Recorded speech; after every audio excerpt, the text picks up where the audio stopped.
नमस्कार दर्शकों, सर्वोदय टीवी में आपका स्वागत है। जैसा कि आप सभी जानते हैं कि 16 जुलाई से सरकार ने कोचिंग सेंटर, स्कूल व कॉलेजेस को खोलने की परमिशन दे दी है। तो इसी कड़ी में आज हम पाठशाला कोचिंग सेंटर में मौजूद हैं। जानते हैं क्या कुछ प्रोटोकॉल अपनाते हुए इन्होंने बच्चों को अलाउड किया है आने के लिए और क्या कुछ नियमों का ध्यान रखते हुए यहाँ पर बच्चों को पढ़ाया जाएगा। जी सर। सभी दर्शकों को नमस्कार। मैं पाठशाला कोचिंग सेंटर पलवल से लोकेश शर्मा। और जैसा कि सभी लोगों को पता है कि लॉकडाउन के बाद में कोचिंग सेंटर्स को, स्कूल्स को, कॉलेजेस को थोड़ी थोड़ी छूट के बाद में परमिशन दी जा रही है और इन्हीं सारी चीज़ों को रूल रेगुलेशंस के साथ में खोला जा रहा है। तो दर्शकों, जो भी बच्चे पढ़ने के लिए आ रहे हैं उनको सावधानी बरत करके कोचिंग संस्थानों में या शिक्षण संस्थानों में धीरे धीरे बुलाया जा रहा है, भेजा जा रहा है, लेकिन फिर भी सावधानियां बरती जा रही हैं। सर, किस तरह की सावधानियां आपके द्वारा बरती जा रही हैं? अगर मैं सिटिंग की बात करूं तो किस तरह से सिटिंग मैनेजमेंट हो रहा है और पानी की बोतल बच्चे साथ लेकर आते हैं, वो क्या प्रावधान है सर? जी देखिए दीपा जी, अभी बच्चों को सभी को बताया हुआ है कि कोरोना काल में जो भी सावधानियां बरतने के लिए हमारे प्रशासन ने, जो भी सरकार ने गाइडलाइंस जारी की थी, उन सभी का ध्यान रखा जाना चाहिए। तो उन्हीं बातों को मद्देनज़र रखते हुए हम लोगों ने भी, यानी कि कोचिंग संस्थान जो भी हैं, उन्होंने भी इन्हीं सारे नियमों की बच्चों के सामने घोषणा कर रखी है। जैसे कि हर किसी को मास्क लगा के आना है। अभी मैं भी सेट पर हूं तो इस वजह से मैंने मास्क नहीं पहना हुआ है, ठीक है। और जो भी बच्चे कोचिंग संस्थानों में आते हैं वो बच्चे, हर कोई बच्चा मास्क पहन करके आता है। सुबह उनकी चेकिंग होती है, चेकिंग होने के बाद ही उनको कोचिंग संस्थान में एंट्री दी जाती है। और इसके अलावा कि बच्चे जो हैं, पानी के जो बर्तन रहते हैं, जो ग्लास वगैरह रहते हैं कोचिंग संस्थानों पर, उनको वो शेयर ना करें। इस वजह से सभी बच्चों को बताया गया है कि वो अपनी अपनी बॉटल्स घर से भरकर लाएं और अपने बैग में रखें और ज़रूरत पड़ने पर यहाँ से भरकर ले जाएं, जिनको रास्ते बीच में उनको पानी एक दूसरे के साथ में शेयर ना करना पड़े और जो टचिंग है वो कम से कम हो सके और कोरोना वायरस को फैलने से रोका जा सके। सर, जैसे कोरोना की 2 लहर जा चुकी हैं और तीसरी लहर की अभी आशंका है, तो अगर ऐसे में आप सेंटर कंटिन्यू करते हैं तो किस तरह की आप प्रोटोकॉल अपनाएंगे? क्या प्रावधान, एहतियात आप बरतने वाले हैं? जी मैम, देखिए, जो भी हमारा शासन प्रशासन गाइडलाइंस जारी करता है उसके अकॉर्डिंग हमें फॉलो करना होता है।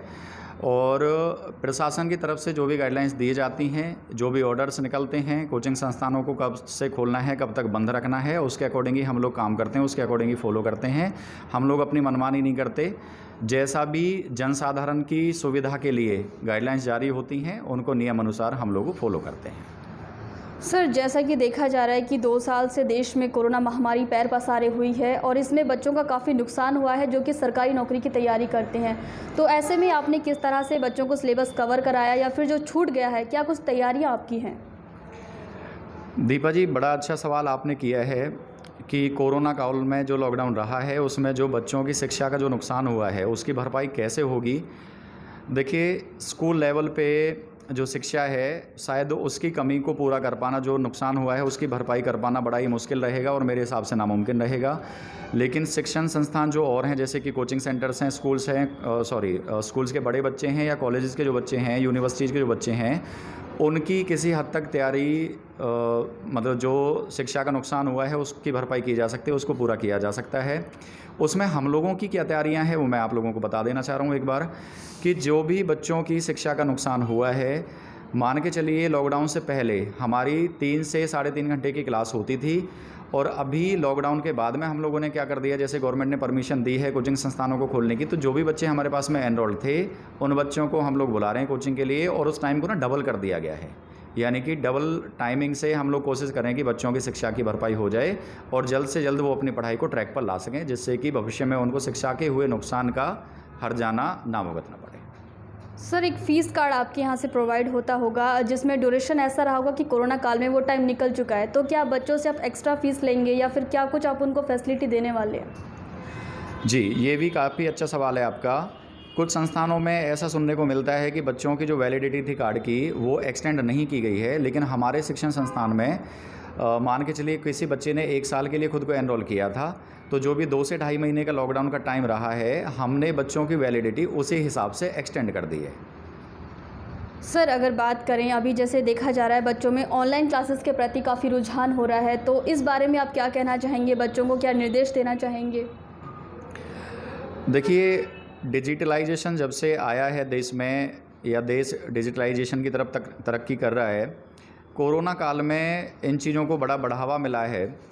तो हमारे जैसे जो भी शिक्षण संस्थान हैं उन लोगों ने भी अपने कोचिंग सेंटर्स की या स्कूल्स की या कॉलेजेस की जो ऐप है, मोबाइल ऐप, एंड्रॉयड ऐप कह लो, चाहे उसको आप मैक के लिए या एप्पल के लिए जो भी ऐप्स हैं वो डिज़ाइन करवा ली हैं और उसके ज़रिए बच्चों को ऑनलाइन स्टडी करवाई जा रही है। शुरू में चला था कि जूम के ज़रिए या एक दो चीज़ें और भी कंसेप्ट में आई थी जिनके ज़रिए बच्चों को क्लासेस देने का प्रावधान था। वो बहुत ज़्यादा सक्सेसफुल ना होने की वजह से जितने भी शिक्षण संस्थान हैं लगभग सभी ने अपनी कोचिंग की ऐप्स डेवलप करा ली हैं और बच्चे कोरोना से बचते हुए घर पर भी वो सेवाएं ले सकते हैं जो वो कोचिंग संस्थान में आकर के अपनी एजुकेशन को ग्रहण करते हैं। सर, सर्वोदय टीवी के लाखों दर्शक आपको अभी लाइव देख रहे हैं, तो कुछ पेरेंट्स ऐसे होते हैं जिन्हें ये नहीं पता है, या फिर बच्चे भी ऐसे हैं जो सही दिशा ना होने की वजह से भटकते रहते हैं, सही संस्थान नहीं मिल पाता है। तो ऐसे में सरकारी नौकरी की सही दिशा में तैयारी करने के लिए आप क्या कुछ सुझाव या अपील आप करना चाहेंगे? जी मैम, देखिए मेरा मानना ये है कि जिस तरह से हम लोग एक सरकारी नौकरी की तरफ कदमों को बढ़वाते हैं अपने जो भी स्टूडेंट्स हैं उनको, ऐसे पेरेंट्स को भी थोड़ा सा इसमें ध्यान रखना पड़ेगा।